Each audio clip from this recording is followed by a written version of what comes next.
तो अब हम लोग कवर करेंगे भाग 2, ठीक है, जिसमें नागरिकता है 5 से 11 अनुच्छेद। इसको ट्रिक से हम लोग धुआं धुआं कर देंगे। रेडी हैं आप लोग? चलिए ठीक है, भाग 2 हम लोग पढ़ेंगे। तो भाग 2 नागरिकता है, जिसमें 5 से लेकर के 11 तक अनुच्छेद हैं। तो सबसे पहले हम लोग चर्चा करेंगे कि नागरिकता कैसे मिलती है, कैसे कैसे मिलती है, ठीक है। तो ये 5 प्रकार से मिलती है, ठीक है। पहला है जन्म के आधार पर। तो जन्म के आधार पर ऐसे मिलती है कि अगर हम भारत के हैं और भारत में मेरा जन्म हो गया, ठीक है, तो हमें यहाँ का क्या है, नागरिकता मिल जाएगी। उसके बाद है वंश के आधार पर। तो वंश के आधार पर ये हो गया कि जैसे किसी का जन्म विदेश में हो गया, लेकिन उसके माता पिता इंडिया से बिलोंग करते हैं, या कोई माता या पिता में से कोई एक करता है, तो भी उसको क्या क्या होगा, नागरिकता दे दी जाएगी। तीसरा है पंजीकरण के आधार पर। तो अगर लगातार कोई 7 साल से हमारे देश में रह रहा है तो क्या होगा, वो हमारे देश का नागरिकता प्राप्त कर सकता है। उसके बाद है कि वैसा व्यक्ति जो देश की भाषा को जानता हो, देश के हित में काम करता हो और 10 साल से भारत में रह रहा हो, तो उसको भी नागरिकता हम लोग क्या करेंगे, मिल जाएगी। उसके बाद अर्जित भूमि है। तो अर्जित भूमि का मतलब ये हो गया कि जैसे हमारे देश में कोई भूमि को मिलाया गया, कहीं के भूखंड को, किसी राज्य को, किसी देश को मिलाया गया, अपने देश में सम्मिलित किया गया। तो सम्मिलित करने के बाद उसके जितने भी हैं वहाँ के लोग, उन सभी को नागरिकता मिल जाएगी, क्योंकि वो हमारे देश का अंग हो गए हैं, ठीक है। आप लोग समझ गए? स्टार्ट। तो चलिए, पहला था जन्म के आधार पर, ठीक है। तो अगर कोई भारत में जन्म लेता है तो उसको नागरिकता भारत की मिल जाती है। दूसरा आप बताइए। दूसरा कहता कि कोई भी आदमी अगर एजा से कहीं विदेश जाकर रह गई आ ओकर लड़का के जन्म मुझे हो गई, तो ओकर अगर मतलब माता पिता के अगर एजा के नागरिकता बा तो ओकर नागरिकता मिल जाए। बहुत बढ़िया। तीसरा बा पंजीकरण। तीसरा कहता कि अगर भारत में कोई 7 साल तक रहता तो ओकर नागरिकता मिल जाए।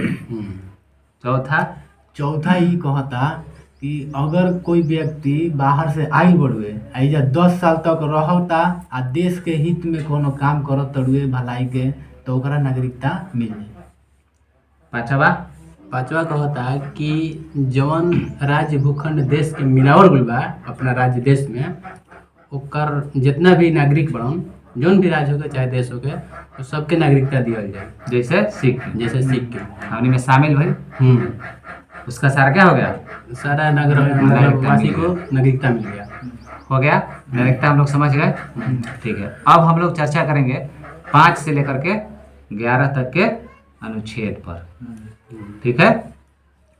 5 में कहता है कि संविधान प्रारंभ में दी गई नागरिकता, अर्थात जब संविधान बना तो उन सभी लोगों को नागरिकता दी गई जो उस समय भारत के अंदर थे। जब हमारा देश आज़ाद हुआ, हम लोग इंडिया में जब हमें आज़ादी मिली, तो जितने भी लोग थे, ठीक है, आज़ादी के समय संविधान बना, संविधान लागू हुआ, तब तक जितने भी लोग बचे हुए थे हमारे देश में, सबको क्या हुई, नागरिकता मिल गई। 5 कहता है, ठीक है। उसके बाद 6 कहता है कि पाकिस्तान से भारत आए लोगों का नागरिकता, किंतु यह संविधान बनने के बाद आए तो नागरिकता नहीं मिलेगी।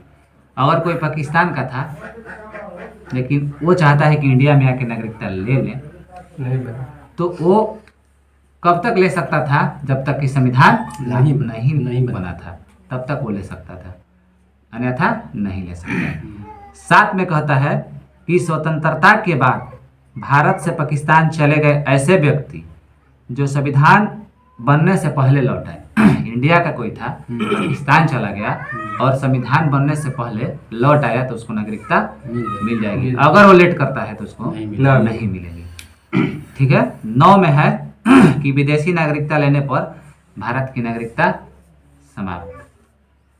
10 में है कि भारतीयों की लोग अपने भाषा में समझाइए, ठीक है। तो 5 कहता ही है कि प से प्रारंभ में जब नागरिकता जब संविधान बना रहा है तब हाँ, बहुत देश में जो था उस टाइम उसको नागरिकता नागरिकता मिल गया। 6 पे बताइए आप। 6 में ही कहता कि भारत और पाकिस्तान के बीच बड़ी पाकिस्तान के खिलाफ बड़ी छक्का लागेला। छक्का लागेला लागेला ना छक्का। सबसे छक्का अगर भारत में संविधान बने से पहले मतलब नहीं लसन पाकिस्तानी तो उन्हीं के नागरिकता ना मिली। हाँ, आ गया होता तो इतना छक्का नहीं लगता। ना लगी ना लगी सब छक्का मिल वही जाई। बात है। वो हमारे देश की तरफ से खेलता, बस पिटाता नहीं बोला।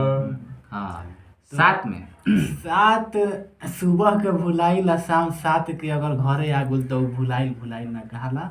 तो इहे कहता 7 कि अगर इंडिया के कुछ आदमी अगर पाकिस्तान में चल गुल बड़ुए आ शाम 7 बजे तक आ गुल तो संविधान से ओकरा हाँ, संविधान मिल बनने जाए। से पहले जो आ गया ओकरा नागरिकता मिल मिल जाए। गई। 8 के लिए आप बताइए।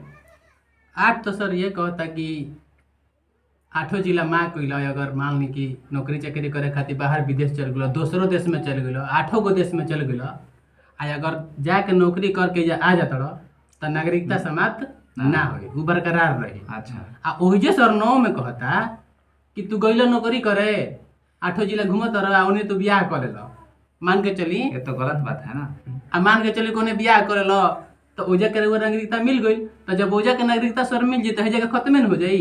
9 यही न कहता कहीं एके जगह में रही। कहीं एके जगह न नागरिकता आपका रही। कहने का मतलब है उधर सेटल हो गए तो इधर छोड़ना पड़ेगा। हाँ सर ये बात बा। यानी वहाँ नागरिकता ले लिए 9 में तो यहाँ तो आपका क्या भारत की होगा? नागरिकता सर खत्म हो जाएगी। 9 ये कहता। ठीक है। और 10 में कह रहा है 10 यही कह कि रहा है भारतीयों की नागरिकता बनी रहेगी तब तक जब तक कि वो कोई देश विरोधी कार्य अरे 10 में 10 कर्म पूरा कर देता रहोगा तो तार नागरिकता अब देश के प्रति अब सर देश के 200 विरोधी- करोड़ कर दी तरह नागरिकते रह जाइए अब जा। किसी के प्रति 10 कर्म कर दीजिएगा तो आपको छोड़ेगा जी? नहीं छोड़ेगा। बर्बाद देश ना विरोधी करेगा। अगर 10 ले तो- देशद्रोही के देशद्रोही- लाग जी खत्म हो जी नागरिकता। देशद्रोही के काम करब तो ये नागरिकता खत्म हो जी। 10 देश द्रोही और 11 में कह रहा है कि नागरिकता संबंधी कानून संसद बनाती है, ठीक है, और गृह मंत्रालय क्या करता है, इसके देखरेख करता है। 11 तक क्लियर, ठीक है। तो हम लोग आज 1 से लेकर 11 तक अनुच्छेद ट्रिक के माध्यम से कोशिश किए और उन सभी भाइयों के लिए ये ट्रिक ज़्यादा उपयोगी है जो भाई एकदम सरल तरीके से याद करना चाहते हैं। वो मतलब एक तरह से इंजॉय करते हुए इस वीडियो को देख करके और सीख सकते हैं। आगे भी हम लोग इस तरह के बहुत सारे वीडियो लाएंगे, हर टॉपिक पे लाएंगे, हर सब्जेक्ट पे लाएंगे। आप सभी का बस आशीर्वाद बना रहना चाहिए। आज शुरुआत था तो आज हम लोगों ने ऐसे ही छोटा सा वीडियो बनाया है और भी वीडियो आएंगी सारे चीज़ों के लिए। तब तक के लिए हम लोग सभी लोग नमस्कार, प्रणाम, फिर मिलते हैं।